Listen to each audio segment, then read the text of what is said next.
আর তারপর গিয়ে মাসি আবার এটা হচ্ছে নেক্সট দিন ও আস্তে আস্তে কিনে নিয়ে এসেছিল। আর এই দেখো দিতে যাবো, ওখানে থাকবো। ডাল, পাঁপড় ভাজা, ইলিশ মাছ, আগের থেকে একটু ব্যথা ব্যথা শুরু হয়েছে, রেড চিলি পাউডার, একদমই লেবুর রসের মধ্যে। হ্যালো বন্ধুরা, গুড ইভিনিং। কেমন আছো তোমরা সবাই? আশা করছি ভালো আছো, আর আমরাও ভালো আছি। তো আজকে যে রেডি টেডি হয়ে নিয়েছি, এখন আজকে যাচ্ছি বাড়িতে বলতে দিদার বাড়িতে যাব, ওখানে থাকবো।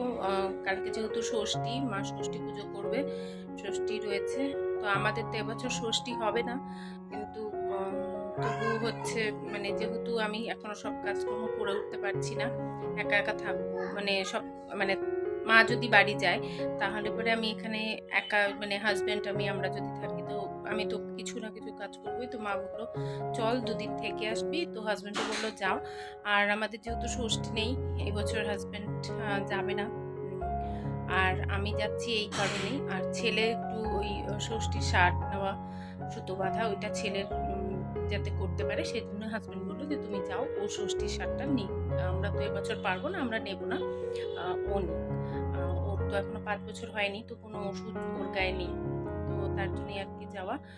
এই তো চলো গিয়ে দেখা করি, গিয়ে ওখানেই দেখা হবে। তো চলো যাই, দেখতে থাকো, আশা করছি ভিডিওটা ভালো লাগবে।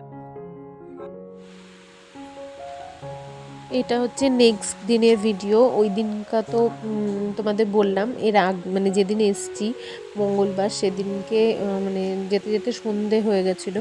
তো সন্ধেবেলা যাওয়ার পর আর ওখানে ভিডিও করব বলে কিছু মাথা হচ্ছিল না। আর ওই আর কি মানে ষষ্ঠীতে সবার কার কী কিনেছে, ছেলের জন্য ড্রেস কিনেছে, ওই সবগুলো দেখছিলাম আর কি। তারপর যাওয়ার পথে মা একটু ফল টল ওই সব বাজার করলো, তাই করে দেরিও হয়ে গেছে। আর তারপর গিয়ে মাসি আর আমি একটু বেরিয়েছিলাম, ওই 2-1 জিনিস কেনার ছিল পুজোর, তার জন্য। তো আস্তে আস্তে হেঁটেই ওই মানে মোড়ে মাথা অব্দি গিয়ে কিনে নিয়ে এসেছিলাম। আর এই দেখো দুপুরবেলায় সবার সুতো টুতো বাঁধা হয়ে গেছে, তারপরে খাওয়া দাওয়া করলাম। রান্না হয়েছিল ইলিশ মাছ, ডাল, ছোলার ডাল, পাঁপড় ভাজা, ইলিশ মাছ আর চিকেন হয়েছিল।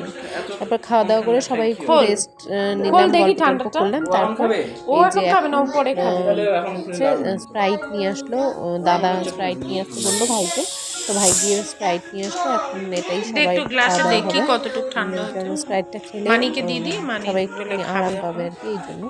তো আমিও খাবো, কিন্তু একদম অল্প করে খাবো। আর চিকেনটা যেহেতু আমি খাবো, ভীষণই লাইট রান্না করেছিল মাসি, ছোট মাসি সব রান্না বান্না করেছে, মা দিদা করেছে। তো আমি কিন্তু ষষ্ঠীর কোনো মানে শার্ট নেওয়া বা সুতো বাঁধা এইসব কোনো নিয়ম কিন্তু আমি করিনি। হ্যাঁ, ছেলেকে শার্ট দিয়েছে, সুতো পরিয়েছে, মা দিদা দুজনেই পরিয়েছে, কিন্তু আমি নিইনি। আর আমার হাজবেন্ডও এবার আসেনি, হবে না বললাম। একটা কাজ ঠিক মতো হলে আসতাম না, একটা কাজ যদি তোকে শেখানো যায় এখন অবধি, একটা কাজ ভালো মতন শিখলি না, কাজকর্ম করতে হবে, আমার উপর প্রেশার চলে আসবে। তার জন্য হাজবেন্ডও বললো তাহলে তুমি মায়ের সাথে গিয়ে 2 দিন থেকে আসো, আর মাও বললো যে তাহলে চল। তো তার জন্যই আর কি আসা। আর এমনি সময় যদি হতো তাহলে হয়তো মানে ষষ্ঠী হিসেবে আমরা আসতামই না, এরকমটা। আর ছেলের আসতে এসছি যখন, এই ছেলের সুতোটা বাঁধা হলো, শার্টটা নেওয়া হলো, এই আর কি। কেন ওর তো কোনো দোষ নেই বা ওর কোনো ওষুধ নেই, এই কারণে। তো বিকেলবেলা এখন সবাই মিলে স্প্রাইট খাবো। আর এই দেখো ছেলে সারাক্ষণ এ ঘর থেকে ও ঘর, ও ঘর থেকে ও ঘর, খালি ঘুরঘুর করে বেড়াচ্ছে। তো চলো স্প্রাইটটা খেয়ে নিই আমরা।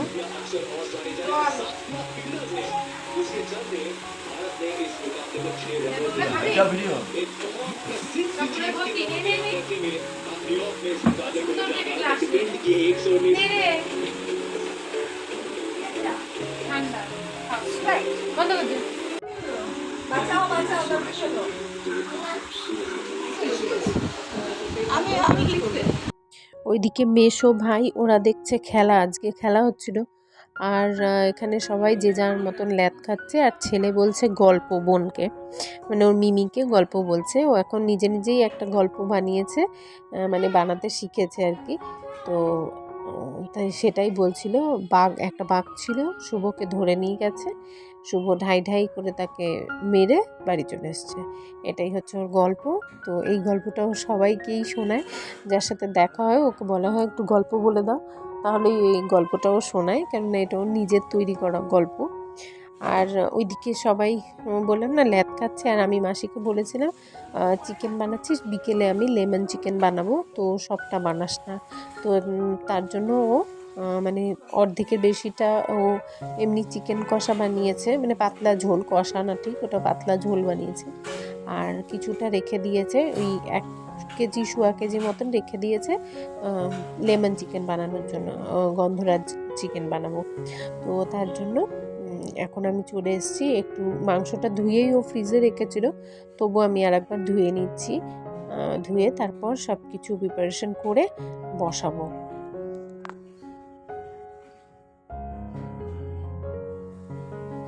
ষষ্ঠী তো অনেক কদিন চলে গেছে, এই কদিন ভিডিওটা এডিট করে পোস্ট করতে পারিনি, কারণ আমার শরীরটা একটু খারাপ হয়েছিল ঘুরে আসার পর, তো তার জন্য আর কিছু এডিট করে পোস্ট করিনি। আমরা শুক্রবার নাগাদ বাড়ি এসেছি, তো তারপর থেকে ভিডিও সেভাবে একটা শ্যুটও করিনি, আর দেইও নি। শরীরটা একটু খারাপ হয়েছে এই কারণে, আবার একটু ব্যথা ব্যথা করছে, এই জন্য আর কি। তো আজকে মানডে, আজকে আমি এই ভিডিওটা এডিট করছি, এডিট করে আজকে পোস্ট করব, তার জন্য ভয়েস ওভার দিতে বসলাম, আর এই কারণেই দিতে পারছিলাম না আর কি। আর যেদিনকে দিদার বাড়িতে গেছিলাম সেদিন বোধহয় একটা ভিডিও পোস্ট করেছিলাম, তারপর আর কিছু করতে পারিনি, মানে পোস্ট করতে পারিনি। তার কারণ হচ্ছে গিয়ে ওখানে নেটওয়ার্কটা ভীষণই খারাপ ছিল, নেটওয়ার্ক ভালো করে পাচ্ছিলাম না, ইন্টারনেট চলছিল না, তো যার জন্য ভিডিও করছি ঠিকই, কিন্তু ভিডিও এডিট মানে পোস্ট করতে পারছিলাম না, এই আর কি। তো বাড়িতে এসেছি শুক্রবারে, তো এসে নিয়ে 2 দিন বললাম না, আসার পর থেকেই ওই একটু ব্যথা ব্যথা করছিল, শনিবার থেকে, শুক্রবার রাতে এসেছি, শনিবার বিকেল নাগাদ থেকে একটু ব্যথা ব্যথা শুরু হয়েছে, তো তার জন্য আর মানে এডিট টেডিট কিছু করিও নি, ভালো লাগছিল না শরীরটা। তো আজকে ভাবলাম যে না, একটু এডিটগুলো করি, ভিডিওটা পোস্ট করি, আর ডক্টর দেখাতে তো যাবই বিকেলবেলা, তো এই হচ্ছে ব্যাপার। তো এই আর কি। আর এদিকে আমি গন্ধরাজ চিকেনটার জন্য ভালো করে সব কিছু চিকেনের মধ্যে দিয়ে ম্যারিনেট করে রেখে দিলাম। ওই লেবু একটুখানি, গন্ধরাজ লেবুটাকে একটুখানি গ্রেটারে গ্রেট করে ওর মধ্যে দিলাম, লবণ দিয়েছি, টক দই দিয়েছি, আর ধনেপাতা কাঁচা লঙ্কা পেস্ট করে দিয়েছি, দিয়ে মেখে ওটাকে রেখে দিয়েছি ঘন্টাখানেক মতো। আর তারপর এদিকে একটু রসুন আর পেঁয়াজ, এটাকে আমি পেস্ট করে নিয়েছি মিক্সিতে, পেস্ট করে তারপর এটাকে ভেজে নিচ্ছি। আর তেলের ওপর ফোড়নে দিয়েছিলাম সাদা জিরে আর তেজপাতা, একটা মতো শুকনো লঙ্কা দিয়ে ফোড়ন দিয়েছি, তারপর পেঁয়াজ আর রসুন দিয়ে একটু ভালো করে ভেজে নিয়েছি, তারপর চিকেনটা তার মধ্যে ঢেলে দিয়েছি, দিয়ে ভালো করে একটু নেড়ে চেড়ে নিচ্ছি, নিয়ে তারপর এর মধ্যে একটুখানি ধনে গুঁড়ো, অল্প পরিমাণে জিরে গুঁড়ো, আর তার সাথে একটু কাশ্মীরি রেড চিলি পাউডার, আর তার সাথে একটু একদমই কম পরিমাণে হলুদ দিয়েছি, যাতে করে হলুদের রঙটা বেশি একটা বোঝা না যায়, আর চিকেনের মধ্যে যে ধনে পাতাটা আমি পেস্ট করে দিয়েছি সেই ধনে পাতার কালারটা যাতে আসে, একটু সবুজ সবুজ হয় তার জন্য। তো তার জন্য একদম একটুখানি হলুদ দিয়েছি, দিয়ে ভালো করে এখন কষিয়ে নিচ্ছি, আর খুব ভালো করে কষিয়ে নেব। আর দেখো এখন চিকেন থেকে কিন্তু তেল ছেড়ে এসছে, চিকেন থেকে তেলটা ছেড়ে আসলে তারপর যেই সসপ্যানটার মধ্যে আমি মাংসটাকে মেখে রেখেছিলাম, ওই সসপ্যানটার মধ্যে একটু জল দিয়ে ভালো করে ধুয়ে নিয়ে চিকেনের মধ্যে দিয়ে দিচ্ছি, দিয়ে একটু ভালো করে নাড়াচাড়া করে ঢেকে রাখবো। আর এই যে আমার গন্ধরাজ চিকেন একদম রেডি হয়ে গেছে, এভাবে তোমরা বাড়িতে করে খেয়ে দেখতে পারো, খুব সুন্দর গন্ধরাজ লেবুর একটা স্মেল আসে, কিন্তু গরম মাংস নামিয়েই ফুটন্ত অবস্থায় কিন্তু একদমই লেবুর রস ওর মধ্যে চিপে দিও না, তাহলে কিন্তু তিতে হয়ে যাবে।